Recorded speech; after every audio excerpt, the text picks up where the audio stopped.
Okay,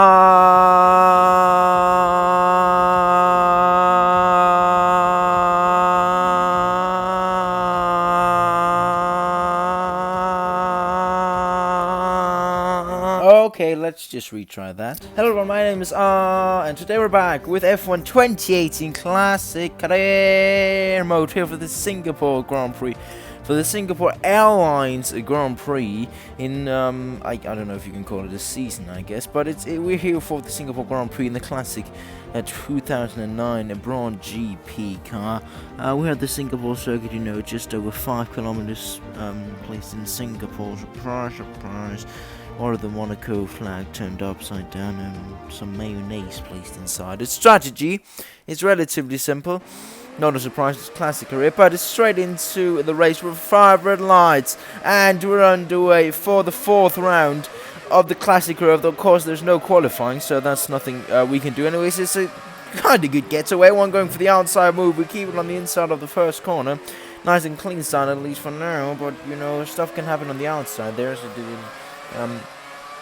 With Esteban Ocon. Anyways, it's a 15-lap race, so 25% as these races normally on these classic career modes. But, well, guess what? I believe it's going to be Red Bull that wins, and Ferrari's, as you can see, already dominating on the stretch. But we're much faster in the corners, getting held up a bit, actually, so running 6th at the moment. We're just waiting for the right moment to go for the move, but with one of the McLarens going for the outside move. I know this was quite a fast start, but that's how these classic careers are, because there's no qualifying, so it's kind of hard to it's kind of hard to have a nice and easy start, because there's just the intro and then like it start. But you can see it's a nice and easy start. We're very close to the Ferrari, which means we're gonna go for the move down the inside of turn whatever the freak corner that is. And that's a move for us right there, done on the Ferrari. So we're up into 5th place for now, with Nair far in front of us. We cut a bit of that, we cut the shit out of that corner, is what I was supposed to say. But it's the first one of the day. 2 more and we'll have a penalty. Marie Lauers, not our Danish teammate, our fellow Dane, not our teammate, is leading the race at the moment. In the Red Bull, which is not a surprise. Here, these two guys, the cars in front of us with the Braun GP car driving longer down, they're battling it out, so we might be able to catch up a bit, but whenever they get separated, which they've done right now, we'll have no chance against the Red Bull, at least, because it's going extremely fast, you know. It's a Red Bull. I don't really know what you expect. It's 1 year newer than ours, and they've like almost already won the constructor standings. But here we are behind our own Braun GP teammate in the white color. You can see we're going into the slipstream now. Behind the white car, we're going for the move down the inside of turn 7, I think that is, on this white car. Talking about white cars, we just got the news that this morning we got the news that Charlie Whiting has passed away, which is sad and all that stuff, but he was so close to actually getting the Australian Grand Prix. I've tweeted some stuff about it, and it's sad. But that's not what this video is all about. But oh well, sometimes sad stuff happens. Here we are riding on board with one of the Ferraris. I don't really remember which one, but some Ferrari.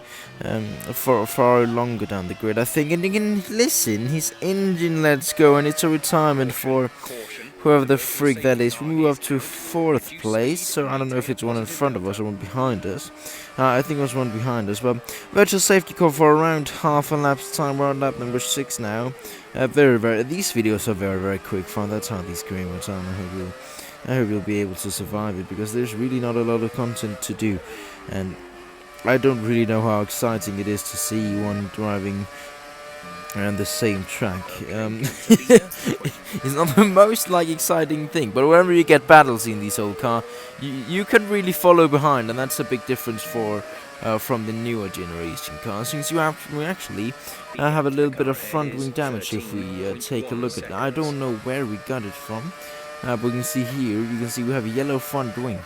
I don't know where we got from. I was looking through the footage and stuff, but now we need to be careful about the amount of understeer we get, because if we get too much understeer, that's where it will go wrong, and we'll probably understeer into a wall, because there's nothing but walls right upside down. You see, getting understeer there, and that could have been a retirement if we just understeered a bit more, because that wall is not very friendly whenever it comes to crashes and stuff. But It's not slowing us down too much. We're in lap number 12, another track exceeding penalty for us. So that's soon. If we'll get one more, we'll get a 3-second time penalty, which won't be too good. In the race, surprise, surprise, is Marie Lauwersen, our Danish teammate, who is leading by at least 3 laps or something in that start, because she's so far ahead, like no one can catch her, not even her teammate. She's just getting faster and faster, setting fastest lap after fastest lap. Meanwhile, we're here down in 4th place, running with a little bit broken front wing, and now an even more broken front wing.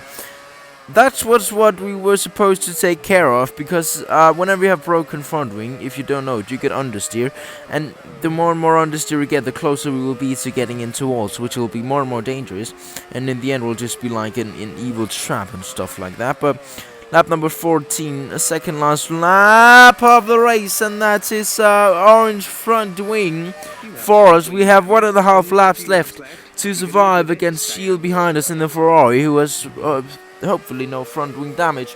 1.5 laps left. We have to survive with this amount of understeer, with this amount of not brake power, because whenever you get front wing damage, it also gets harder for the brakes to break down. So we have 1 lap remaining, and if we look behind, Shields and the other guys are pretty much right behind us, not too far behind us, and now we have a straight coming up, which we need to take care of. Anyways, winning the race is Marie Lauwersen, our fellow Dane, which is not a surprise, winning by, as I said, at least 8 to 9 laps or something like that in front of his own teammate. But we're coming into the last sector with Shield right behind us. We're getting understeer in our own Braun GP car, and the last corner's a high downforce corners, and that's probably where we'll need to take a lot of care. Also the wall right there, but we'll need to kind of hug the apex, hug the inside of the corner so he can't overtake us, and there we are, 4th place, just outside of the podium for us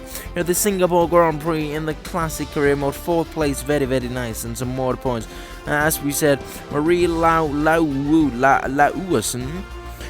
winning the race in front of Kim Sadi. It's a 1, 2, 3 for Red Bull. Like we aren't competitive. We're like Red Bull today, like, and not being able to follow the pace, but not really being able to, or just still being too fast to do other stuff. Anyways, I hope you enjoyed this video. Remember to like, subscribe, and share it. I'll see you in the next one. Bye, guys.